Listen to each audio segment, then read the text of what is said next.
The small town of Willow Creek was known for its quiet charm and close-knit community. Nestled between rolling hills and dense forests, it was the kind of place where everyone knew each other's names, and life moved at a slow, predictable pace. But on this particular autumn morning, an unusual heaviness hung in the air.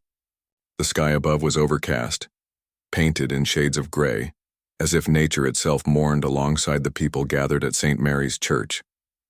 At the heart of the gathering was Michael Hartley, or rather, what remained of him.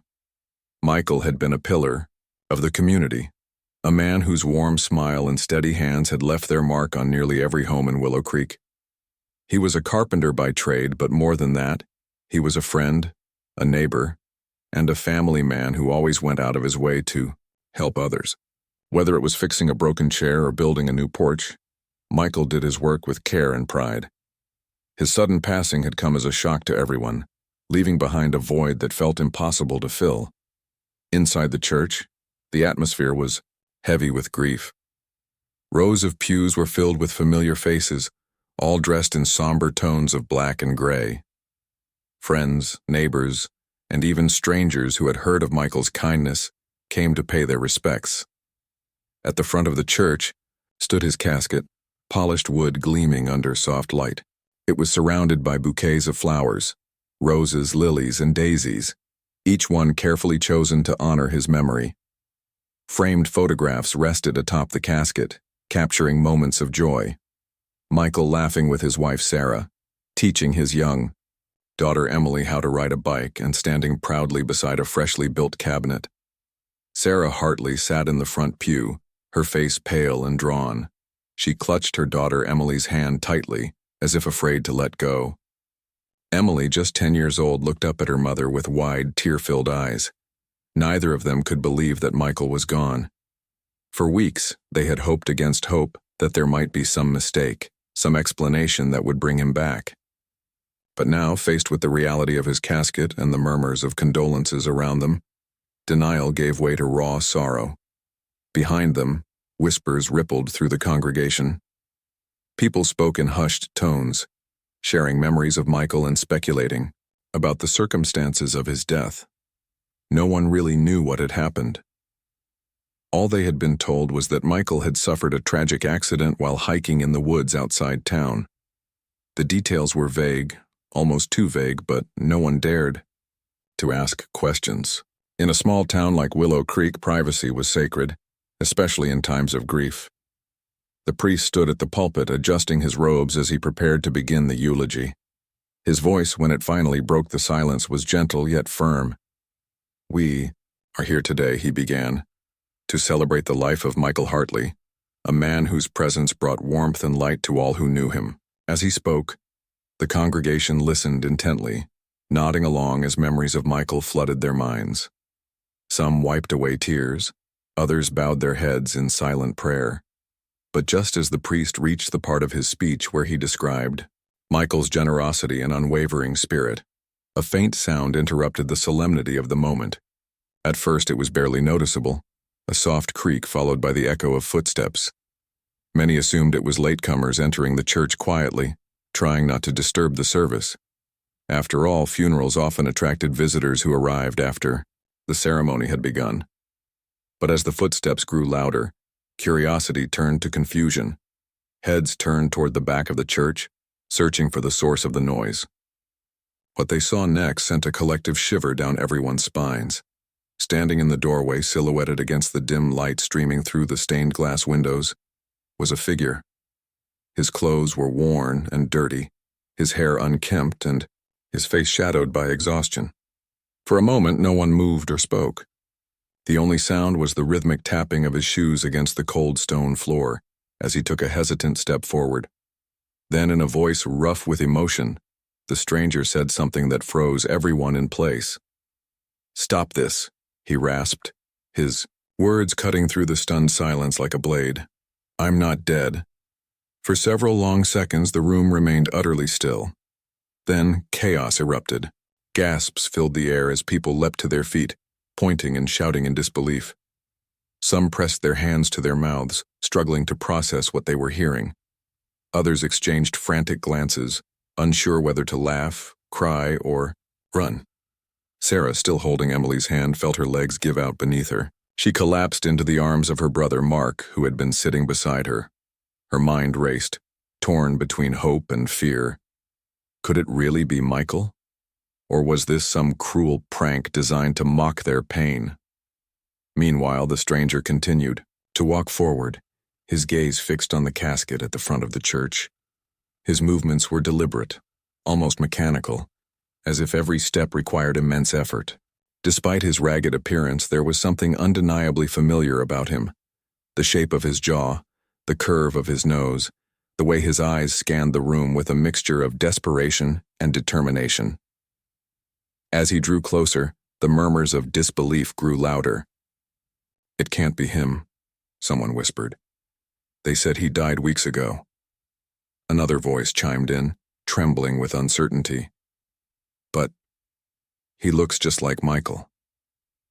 The tension in the room was palpable, a mix of shock, anger, and confusion, swirling together like a storm cloud ready to burst. Mark, ever the protector, stepped forward, positioning himself between the stranger and his sister. "Who are you?" he demanded, his tone sharp and commanding. "What do you think you're doing here?" The stranger stopped in his tracks, meeting Mark's glare with a weary but resolute expression. "I already told you," he replied, his voice steadier now. "I'm Michael Hartley, and I'm very much alive." With those words, the entire church seemed to hold its breath. The weight of his claim settled over the room like a thick fog, obscuring reason and logic. Was this truly Michael, returned from the brink of death? Or was it someone, or something, else entirely? One thing was certain: nothing about this day would ever be forgotten.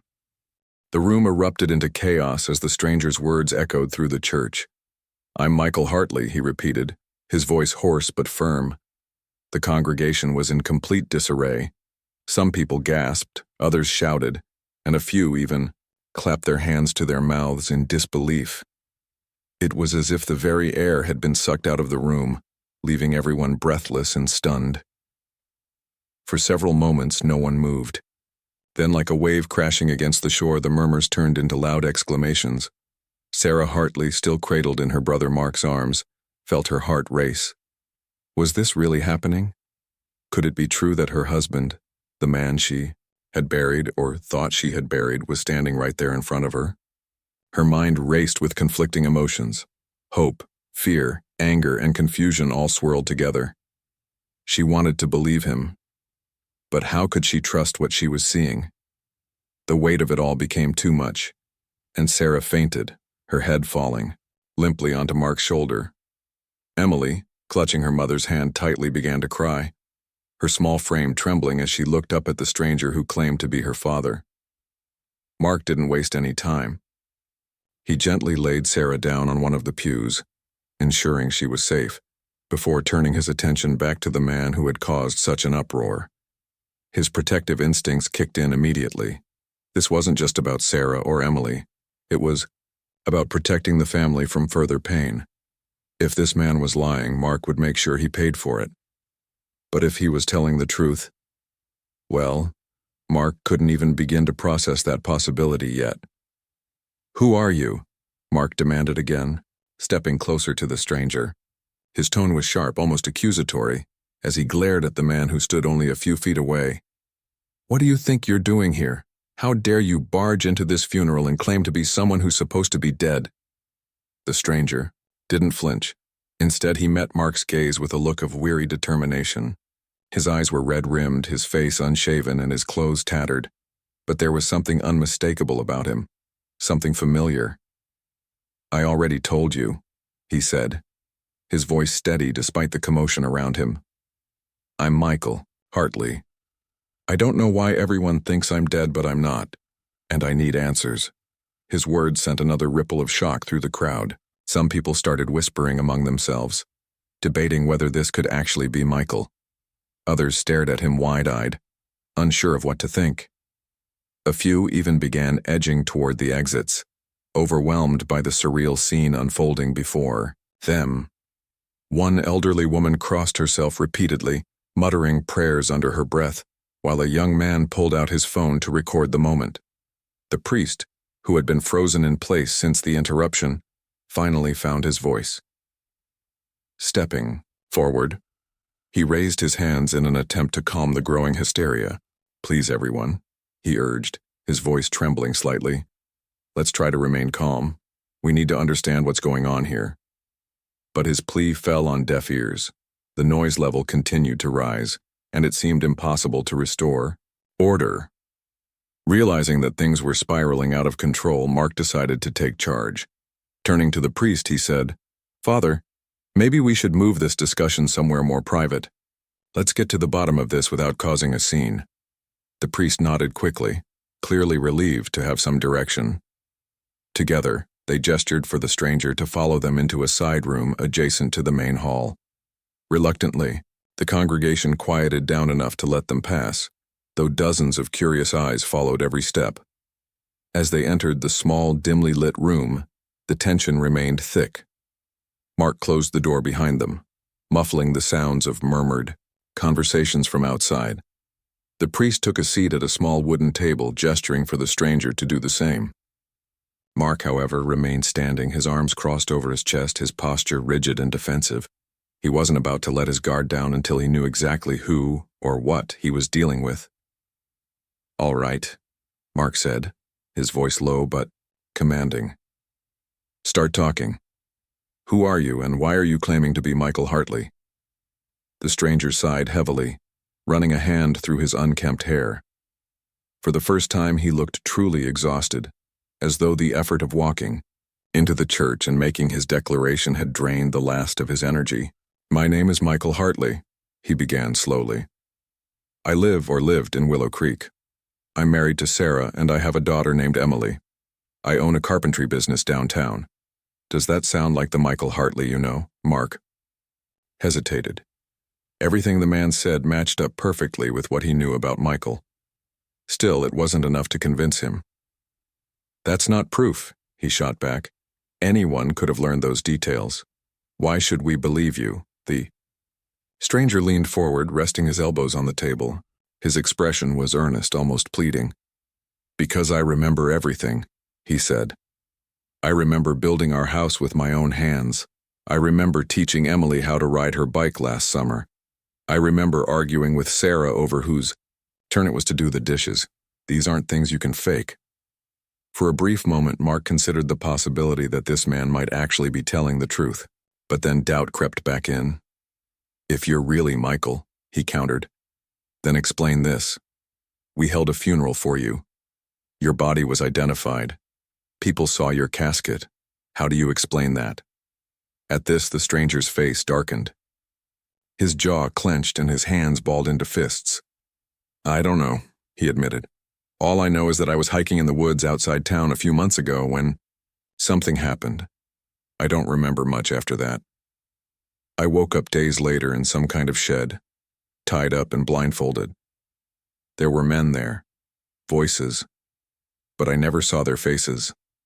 They kept me locked up, barely fed me, and wouldn't tell me why they'd taken me. It wasn't until I escaped a few days ago that I realized people thought I was dead. I saw the news reports, heard the rumors. That's why I came here, to find out what's going on." His story was wild, almost unbelievable. Yet there was something in his voice, a raw honesty, that made it hard to dismiss outright. The priest, who had been listening quietly, finally spoke up. "Son," he said gently, "do you have any idea who these men were, or why they would want to hurt you?" The stranger shook his head. "No," he replied. "But whoever they are, they must have planted evidence to make it look like I died. Maybe they even staged my death to cover their tracks. All I know is that I'm alive and I want my life back." The room fell silent as the weight of his words sank in. If what he was saying was true, then someone had gone to great lengths to fake Michael Hartley's death, and for reasons that were still unclear. The implications were staggering, but proving his identity would be no easy task. Without concrete evidence, it was impossible to say for certain whether this man was truly Michael or an imposter, playing a cruel trick. Mark glanced at the priest, who gave a slight nod. They both knew what needed to happen next. We'll need to call the police, Mark said firmly. This isn't something we can handle on our own. Until then, you stay here. Don't leave this room. The stranger nodded, looking both relieved and wary. As Mark stepped out to make the call, the priest stayed behind, offering quiet reassurance. Outside, the congregation buzzed with speculation, eager for answers. Little did they know, the truth was far stranger and more dangerous than anyone could have imagined. The small side room at St. Mary's Church felt suffocating, its air thick with tension and unanswered questions. The stranger who claimed to be Michael Hartley sat hunched over the wooden table, his hands clasped tightly together as if trying to steady himself. His eyes darted between Mark and the priest, searching for some sign of trust or understanding. Outside, the congregation continued to murmur among themselves, their voices muffled but persistent through the closed door. It was clear that no one would leave until they had answers. Mark paced back and forth, his mind racing. He had just finished calling Detective Laura Hayes, a seasoned investigator known for her sharp instincts and calm demeanor. She was on her way, but in the meantime, Mark knew they couldn't afford to waste a single moment. Every second mattered, especially if this man really was Michael. "All right," Mark said, stopping abruptly and turning to face the stranger. "Let's go over this again. Start from the beginning. Tell us everything you remember." The stranger took a deep breath, clearly bracing himself for what he was about to say. "It was about 3 months ago," he began, his voice low and deliberate. "I decided to take a hike in the woods outside Willow Creek. It wasn't unusual. I'd done it plenty of times before. I needed to clear my head after a long week of work. I packed a few snacks, grabbed my water bottle, and headed out early in the morning. At first, everything seemed normal. The trail was quiet, peaceful even. But then, something changed." He paused, his brow furrowing as if he were struggling to piece together fragments of a shattered memory. "I don't know exactly when it happened, but I remember hearing footsteps behind me. At first I thought it was just another hiker, so I didn't think much of it. But then the footsteps got closer. Too close. I turned around, and that's when I saw them. 2 men, dressed in dark clothes, coming straight toward me. Before I could react, one of them hit me from behind. After that, everything went black. The room fell silent as the weight of his words settled over them. Mark exchanged a glance with the priest, whose expression was unreadable. "And when you woke up?" Mark prompted, his tone softer now but still probing. "When I woke up?" The stranger continued, his voice trembling slightly. "I was in a shed, or at least that's what it felt like. It was dark, cramped, and smelled of damp wood. My hands were tied, and there was a blindfold over my eyes. I couldn't see anything, but I could hear voices. They were arguing about something, though I couldn't make out the details. All I knew was that they weren't happy about whatever situation they were in." "Did they say anything to you directly?" Mark asked, leaning forward slightly. The stranger shook his head. "Not at first. For days they barely spoke to me. They'd toss food and water into the shed once or twice a day, but that was it. No explanation, no demands, nothing. I tried yelling, begging for answers, but they ignored me. Eventually I stopped talking altogether. I figured it was better to save my strength." "But you escaped," the priest interjected gently, his tone encouraging. "How did that happen?" The stranger nodded, a flicker of determination crossing his face. "Yes, I did. About a week ago, or at least I think it was a week. It's hard to keep track of time in a place like that. I noticed that the ropes binding my wrists had started to loosen. Maybe they got careless, or maybe I just wore them down by moving constantly. Either way, I managed to free myself. That night, when they came to bring me food, I waited until they opened the door, and then I ran. I didn't look back. I didn't stop running until I was far away from there." "And after that?" Mark pressed. "What did you do next?" "I wandered for a while," the stranger admitted. "I was weak, disoriented, and scared. I didn't know where to go or who to trust, but eventually I stumbled across a gas station on the outskirts of town. That's where I heard someone mention my name.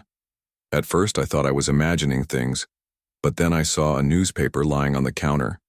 There was an article about my funeral, with my picture right there on the front page. His voice cracked slightly as he added, "That's when I realized people thought I was dead." The priest reached out and placed a reassuring hand on the stranger's shoulder. "Son, I can only imagine how terrifying that must have been for you. But why didn't you come forward sooner? Why wait until today?" The stranger sighed heavily, lowering his gaze to the table. "I wanted to," he said, "but I didn't know who to turn to. After being held captive for so long, I didn't trust anyone, not even the police. What if whoever did this to me was still out there? What if they found me again? I needed to figure out what was going on first. So I stayed hidden, watching from a distance, trying to piece things together. When I saw the announcement for the funeral, I knew I had to act. I couldn't let everyone believe I was dead." Mark listened intently, his skepticism slowly giving way to cautious belief. Everything the stranger said lined up with what he knew about Michael: his love for hiking, his habit of working long hours, his devotion to his family. Still, there were gaps in the story, details that didn't quite add up. Who were these men? Why had they targeted Michael? And most importantly, how had they managed to fake his death so convincingly? Before Mark could press further, the sound of approaching footsteps echoed from outside the room. A moment later, the door opened, and Detective Laura Hayes stepped inside. She was a tall woman with sharp features and piercing blue eyes that missed nothing. Her presence immediately commanded attention. "Sorry to interrupt," she said, closing the door behind her. "Mind filling me in?" Mark quickly summarized the situation, explaining the stranger's claim and recounting the highlights of his story. As he spoke, Detective Hayes studied the man sitting at the table, her expression unreadable. When Mark finished, she pulled up a chair and sat down directly across from him.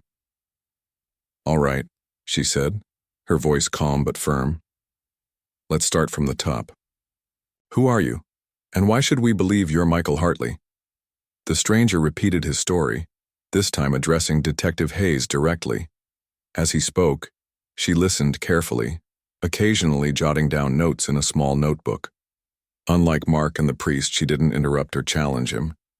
Instead, she focused on observing his body language, his fidgeting hands, the slight tremor in his voice, the way his eyes darted around the room as if searching for validation. By the time he finished, she had formed a preliminary impression. "All right," she said, setting her pen down. "Here's what we need to do next. First, we'll confirm your identity. Fingerprints, DNA, that kind of thing. If you're truly Michael Hartley, those tests will prove it. Second, we'll look into the circumstances surrounding your alleged death. Someone went to great lengths to stage this, and I intend to find out who and why. Until then, I'm going to ask you to stay here under supervision. Do you understand?" Baudemont, stranger nodded, relief washing over his face. "Thank you," he said quietly. "I just want my life back." Detective Hayes gave him a curt nod before turning to Mark and the priest. "In the meantime, I'll need statements from both of you, and I'll also need access to any evidence related to Michael's supposed death. Medical records, autopsy reports, the works. Can you help me with that?" Mark nodded, already pulling out his phone to contact Sarah. The priest, meanwhile, offered to retrieve the necessary documents from the church archives. As they left the room to begin their tasks, Detective Hayes turned her attention back to the stranger. "One last thing," she said, her tone softening ever so slightly. "If you're telling the truth, and I'm inclined to believe you are, you've been through hell. But this isn't over yet. Whoever did this to you is still out there, and they may not take kindly to you showing up alive. Stay smart, stay safe, and let us handle the rest." For the first time since walking into the church, the stranger allowed himself a faint smile. It wasn't much, but it was enough to suggest that, despite everything, he still had hope. And, in a situation as bizarre and unsettling as this one, hope was perhaps the most valuable thing of all. Detective Laura Hayes wasted no time. She was a woman who thrived under pressure, her sharp mind always several steps ahead of everyone else in the room. After securing the stranger, now tentatively identified as Michael Hartley, in the side room, she began piecing together the puzzle that had brought them all to this surreal moment. Her first order of business was to gather evidence and statements from those closest to the case. But as she dug deeper, it became increasingly clear that something wasn't adding up. Mark and the priest returned shortly with documents related to Michael's supposed death. They handed over copies of dental records, hospital reports, and even the insurance claim filed after his passing. Detective Hayes flipped through the papers methodically, her eyes narrowing as inconsistencies began to surface. For one thing, there was no official autopsy report, a glaring omission for someone whose body had supposedly been recovered. Instead, identification had been based solely on dental records submitted by an anonymous source. That alone raised red flags. Who provided these records? Hayes asked, tapping the document in question. Did anyone verify their authenticity? Priest shook his head. I assumed they came from the authorities. No one questioned it. We were all grieving and, well, we trusted the process. Hayes nodded thoughtfully but made a mental note to investigate further. Turning to Mark, she asked, what about Sarah? Did she see the body before the burial? Mark hesitated. No, she didn't. She said she couldn't bear to look at it. It was too painful. The undertaker assured her that everything had been handled properly. And who arranged the funeral? Hayes pressed. That would be Gerald Price. Marky replied. He's Michael's business partner. He stepped in when Sarah was too overwhelmed to deal with the details. At the mention of Gerald's name, Hayes's expression hardened slightly. Business partners often had complicated relationships, especially when money was involved. If Gerald had played any role in orchestrating this charade, he would have left traces behind. Hayes decided to pay him a visit as soon as possible. Meanwhile, outside the church, the congregation remained in a state of shock and confusion. News of the stranger's claim spread like wildfire, and people gathered in small clusters to discuss what they had witnessed. Some believed Michael's story outright, pointing out how uncanny his resemblance was to the man they knew. Others were more skeptical, whispering theories ranging from mistaken identity to outright fraud. Amidst the chaos, Sarah Hartley sat alone in a pew near the altar, her thoughts swirling like a storm. She hadn't seen Michael since the day he disappeared, or rather, the day she thought he had died. In the weeks that followed, she had struggled to come to terms with her loss, leaning heavily on Mark for support. Now, faced with the possibility that her husband might still be alive, she felt torn between elation and betrayal. Part of her wanted to rush into his arms and never let go, but another part, the rational part, couldn't ignore the doubts gnawing at her mind. What if this was some cruel trick? Or worse, what if it was true? But Michael wasn't the same man she had married. Her internal conflict deepened when Emily approached her, tears streaming down her face. "Mommy, is Daddy really back?" the little girl asked, her voice trembling. "Or is this just a dream?" Sarah pulled her daughter close, stroking her hair gently.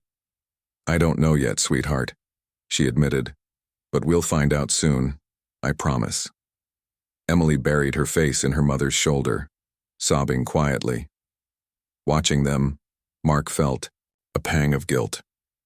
He had been so focused on protecting Sarah and Emily that he hadn't stopped to consider how this revelation might affect their relationship with Michael, or with each other. As much as he cared for his sister, he couldn't deny that his feelings for her had grown stronger during Michael's absence. The idea of losing her again, even to her own husband, was almost unbearable. Back in the side room, Detective Hayes continued questioning Michael. She needed to ensure that his story held up under scrutiny. "You mentioned hearing voices while you were being held captive," she said. "Can you describe them? Were they familiar?" Michael frowned, trying to recall the details. One of them sounded older, gruff, commanding. The other was younger, quieter. I never saw their faces, but I remember the older one saying something about cleaning up loose ends. Does that mean anything to you? Hayes jotted down the information, her mind racing. It could refer to tying up loose financial or legal matters, she mused aloud. If your disappearance was staged, it's possible someone stood to gain financially from your death. Michael looked startled. You think this was about money? It's a motive worth exploring, Hayes replied. In the meantime, I'll need access to your personal records, bank accounts, wills, anything that might give us insight into who benefits from your supposed passing. While Hayes worked on verifying Michael's identity, rumors about Gerald Price began circulating among the townsfolk. A few people recalled seeing Gerald acting strangely in the days leading up to Michael's reported death. One neighbor claimed he'd overheard Gerald arguing on the phone late at night, though the exact nature of the conversation was unclear.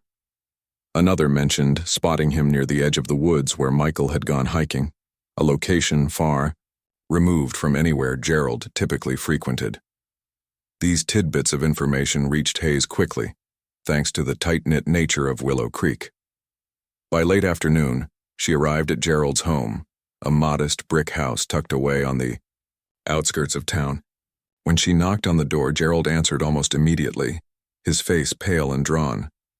Clearly, news of the day's events had reached him as well. Detective Hayes, he greeted her, forcing a weak smile. To what do I owe the pleasure? I need to ask you a few questions about Michael Hartley, Hayes said without preamble. Specifically about the circumstances surrounding his alleged death. Gerald's smile faltered, but he gestured for her to come inside. Once seated in his living room, Hayes wasted no time getting to the point. You arranged Michael's funeral, correct? Can you walk me through the process? Gerald shifted uncomfortably in his seat. Well, yes, I did. As his business partner, I felt it was my duty to step in and help Sarah. She was devastated, and I wanted to ease her burden any way I could. Understood, Hayes said. But according to the records, identification was based solely on dental records provided anonymously. Do you know who submitted them? Gerald hesitated, his fingers drumming nervously against the armrest of his chair. Honestly, I'm not sure. The undertaker handled all of that. I just signed off on the paperwork. Hayes studied him closely, noting the beads of sweat forming on his forehead. And what about Michael's business affairs? Did you stand to benefit financially from his death? What? No, Gerald exclaimed, his voice rising defensively. How could you even suggest such a thing? Michael was my friend. But the company was struggling, wasn't it? Hayes countered. I've reviewed your financial records. Without Michael's share of the profits, the business would have collapsed within months. Is that why you faked his death? To collect on the insurance policy? Gerald's face turned ashen. For a moment he looked as though he might deny it. But then, with a defeated sigh, he slumped back in his chair. All right, fine, he admitted. I made a mistake. I panicked when I realized how bad things were. I thought staging Michael's death would buy me time to fix everything, but I swear I never meant for him to get hurt. I hired some guys to scare him off, to make him disappear for a while. But they went rogue. I lost control of the situation. Hayes listened silently, her expression unreadable. When Gerald finished speaking, she leaned forward, her voice cold and authoritative. You're going to tell me everything, who you hired, where they are now, and how you plan to cover your tracks. Because if I find out you're holding anything back, you'll regret it. As Gerald spilled the details of his scheme, Hayes couldn't help but feel a mix of anger and pity. His actions had caused untold suffering, not just for Michael but for his family and the entire community. Still, justice would prevail, and for Michael Hartley, the road to reclaiming his life was only beginning. Gerald Price's confession was a torrent of guilt and desperation, spilling out in broken sentences as Detective Laura Hayes listened intently. The once respected business partner of Michael Hartley now sat slumped in his chair, his face buried in his hands, trembling with the weight of what he had done. I didn't mean for any of this to happen, he repeated over and over, his voice cracking under the strain. It was supposed to be simple, a scare tactic, nothing more. Just enough to make Michael leave town for a while so I could sort out the mess we were in. Hayes leaned forward, her sharp eyes boring into Gerald like a hawk sizing up its prey. Start from the beginning, she demanded, her tone firm but controlled. Who did you hire? How did they go rogue? And why didn't you come forward when things spiraled out of control? Gerald hesitated, clearly struggling to find the words. He knew there was no turning back now. Every lie he told would only dig him deeper into trouble. Taking a deep breath, he began recounting the events that led to the nightmare unfolding before them. It started about 6 months ago, Gerald said, his voice low and shaky. Our business was drowning in debt. Between rising material costs and late payments from clients, we couldn't keep up. Michael and I had talked about selling the company, but he refused. He loved it too much. So I panicked. I thought if Michael disappeared, even temporarily, I could take over his shares, sell the business, and pay off our debts. It seemed like the only way out. Hayes nodded slowly, jotting down notes as Gerald continued. I reached out to some guys, contacts from years ago when I used to gamble heavily. They weren't exactly law-abiding citizens, but I figured they'd do the job quickly and quietly. All I wanted was for them to rough Michael up, maybe hold him somewhere isolated until I could finalize the sale. I never intended for him to suffer like that. But something went wrong, Hayes interjected, her voice cutting through Gerald's rambling like a knife. What happened? Gerald swallowed hard, his Adam's apple bobbing nervously. They took him to an abandoned shed outside Willow Creek, just like he said. At first, everything seemed fine.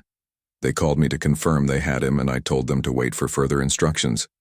But then, his voice trailed off, and he rubbed his temples, clearly haunted by the memory. Then they stopped answering my calls. Days turned into weeks, and I realized they'd gone rogue. I think they saw an opportunity to extort money. Not just from me, but from whoever else might want Michael out of the picture. Hayes's eyebrows shot up at that revelation. You're saying there may have been other people involved? Someone else who benefited from Michael's disappearance? Gerald shrugged helplessly. I don't know. Maybe. All I can tell you is that these guys weren't amateurs. They knew how to cover their tracks. When I finally heard rumors about Michael's funeral, I assumed they'd faked his death to tie up loose ends. I didn't ask questions. I was too scared to dig deeper. The room fell silent as Hayes processed the information. Gerald's confession painted a grim picture, a desperate man making reckless decisions only to lose control of the situation entirely. But there were still unanswered questions, gaps in the story that needed filling. Do you know where these men are now? She asked, her tone sharpening. Names, locations, anything that might help us track them down? Gerald shook his head miserably. No names. They operated on cash-only deals, no paper trail. But I can give you descriptions. The older guy was tall, bald, with a scar running down his left cheek. The younger one had tattoos all over his arms. As for the shed, they mentioned it was near an old quarry outside town. That's all I know. Hayes stood abruptly, signaling the end of the conversation. You're coming with me, she said firmly. We'll need your full cooperation moving forward. If you try to run or withhold information, I won't hesitate to throw the book at you. Gerald nodded weakly, knowing resistance was futile. He followed Hayes to her car, his shoulders slumped in defeat. Meanwhile, news of his arrest spread quickly through Willow Creek, sparking outrage and disbelief among the townsfolk. Some felt vindicated, believing justice was finally being served. Others mourned the betrayal, unable to reconcile the Gerald they knew with the man who had orchestrated such a cruel deception. Back at St. Mary's Church, Michael Hartley remained under supervision, waiting anxiously for updates. Despite the chaos surrounding him, he couldn't shake the feeling of unease that lingered in the pit of his stomach. While part of him was relieved to finally be free and alive, he couldn't ignore the lingering fear that whoever had taken him might come after him again. Every creak of the floorboards, every shadow passing outside the window, sent a jolt of adrenaline coursing through his veins. Detective Hayes returned to the church later that evening, her expression unreadable, as she entered the side room where Michael waited. We've made progress, she announced, pulling up a chair across from him. Your business partner, Gerald, has confessed to staging your disappearance. He claims he hired contractors to intimidate you into leaving town, but they went rogue and held you captive instead. Michael's jaw tightened as he absorbed the news. So Gerald betrayed me, he muttered bitterly. I trusted him with everything, our business, our future. And this is how he repays me? He's not the only one we're looking into. Hayes replied, her tone measured. There may have been others involved, people who stood to gain from your supposed death. We're working to identify them now. Michael sighed heavily, running a hand through his unkempt hair. What happens next? Am I safe here? Or should I leave town? For now, you'll stay close, Hayes instructed. We've arranged temporary housing for you and your family at a secure location. Until we catch the men responsible for your abduction, it's best to keep a low profile. Do you understand? Michael nodded reluctantly, though the idea of hiding away didn't sit well with him. He had spent months locked up in darkness. The last thing he wanted was to feel trapped again. Still, he knew Hayes was right. His safety, and the safety of his loved ones, came first. As the night wore on, Sarah Hartley wrestled with her own emotions. She had spent hours sitting alone in the church, replaying every moment of the past few months in her mind. The grief she had endured, the memories she had tried to preserve, the slow acceptance that Michael was gone. It all felt like a cruel joke now.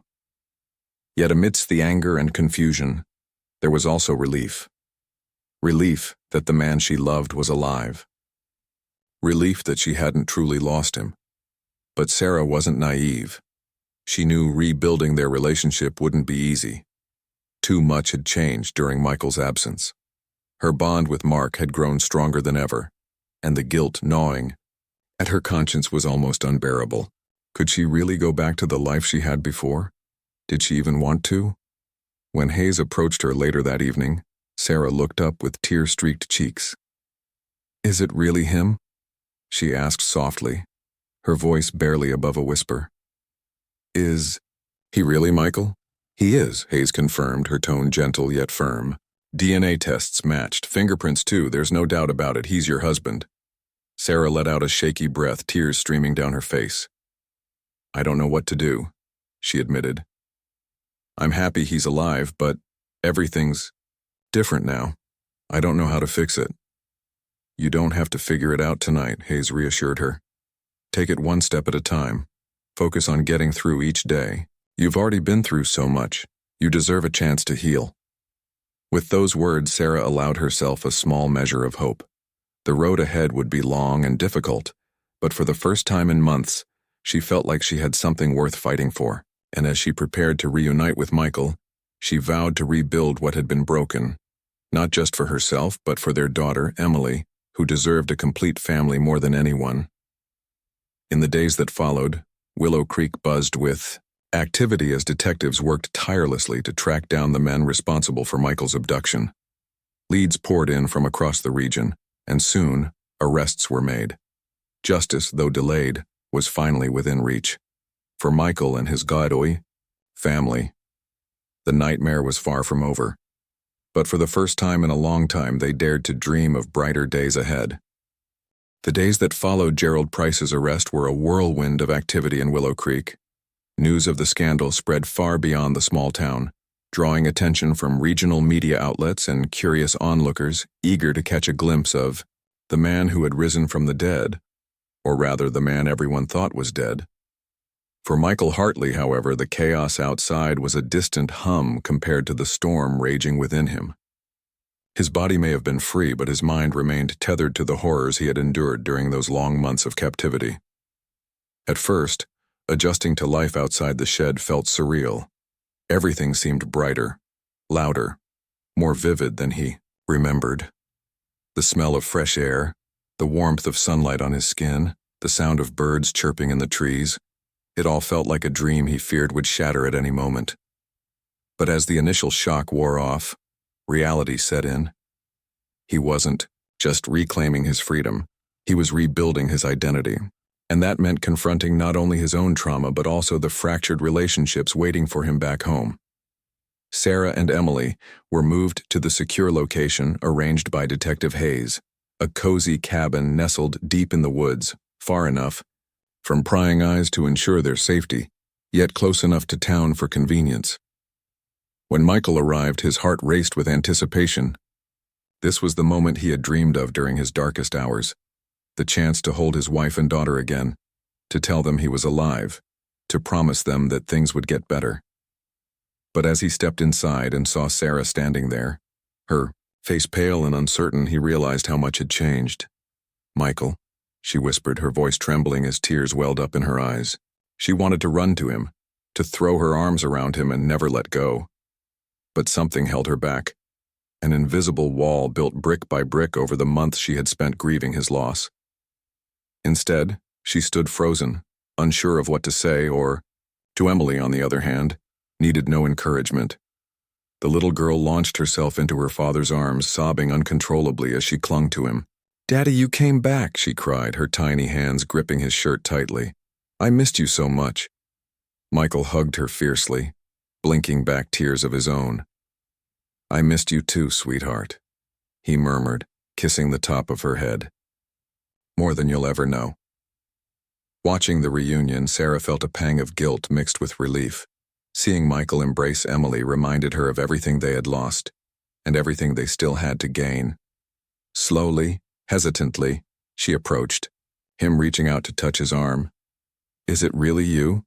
she asked softly, her voice barely audible. "It's me," Michael replied, turning to look at her. His eyes were filled with emotion, sadness, hope, longing, but also understanding. He knew this wouldn't be easy for either of them. "I'm sorry for everything you went through because of me," he added, his voice cracking slightly. "I wish I could take it all away." "You didn't do anything wrong," Sarah said quickly, shaking her head. "None of this was your fault. It's just a lot to process. I don't even know where to start." Michael nodded, squeezing her hand gently. "We'll figure it out together, one step at a time." Meanwhile, Detective Laura Hayes continued her investigation, determined to bring closure to the case. With Gerald Price in custody and the hired men arrested after a dramatic raid on the abandoned quarry, the pieces of the puzzle were finally falling into place. What emerged was a story of greed, desperation, and betrayal that left the entire community reeling. Gerald's confession revealed that he hadn't acted alone. In addition to hiring the rogue captors, he had enlisted the help of a corrupt insurance agent who falsified documents to speed up the payout process. Together, they had orchestrated a scheme designed to exploit Michael's disappearance for financial gain. But when the hired men decided to keep Michael hostage longer than planned, the plans spiraled out of control, leaving Gerald scrambling to cover his tracks. As the trial date approached, the people of Willow Creek grappled with the fallout. Some expressed anger toward Gerald, calling him a traitor who had betrayed the trust of his friend and business partner. Others pitied him, seeing him as a victim of his own poor decisions. Regardless of their feelings, one thing was clear: nothing would ever be the same again. For Michael, the legal proceedings offered a sense of vindication. Testifying against Gerald and the others responsible for his ordeal allowed him to confront his demons head-on. Each word he spoke in court was a step toward reclaiming his power, a reminder that he was no longer a victim. By the time the verdicts were handed down, with Gerald sentenced to several years in prison and the hired men facing serious charges, Michael felt a weight lifting off his shoulders. But justice wasn't the only thing helping him heal. Back at the cabin, surrounded by the love of his family, Michael began the slow process of rebuilding his life. Therapy sessions helped him unpack the trauma of his captivity, while quiet evenings spent playing board games with Emily brought moments of joy he hadn't thought possible. Sarah, too, worked hard to mend their relationship, attending counseling sessions alongside him and learning to navigate the complexities of their new dynamic. There were challenges, of course. Trust didn't come easily after everything they had been through. There were nights when Sarah woke up crying, haunted by memories of the funeral and the grief she had endured. There were days when Michael struggled to adjust to the changes in his family, feeling like an outsider in his own home. But through it all, they leaned on each other, determined to make things work. Mark, for his part, stepped back graciously, recognizing that his role in Sarah's life had shifted. Though it pained him to let go, He understood that Michael's return meant a second chance for the Hartley family. He focused instead on supporting them from afar, offering his help whenever needed but respecting their need for space. By spring, life in Willow Creek had begun to settle into a new rhythm. The scars of the past remained, but they were slowly fading, replaced by signs of renewal and resilience. St. Mary's Church hosted a special service to celebrate Michael's return, not as a memorial, but as a testament to survival and hope. Friends and neighbors gathered once again, this time not to mourn but to rejoice. As Michael stood beside Sarah and Emily, looking out at the sea of smiling faces, he felt a profound sense of gratitude. Life had thrown unimaginable challenges his way, but he had faced them head-on, refusing to give up. And now, surrounded by the people he loved most, he knew he had truly come home. In the end, the disrupted funeral became a symbol not of death, but of rebirth. It reminded everyone in Willow Creek that even in the darkest moments, light can break through.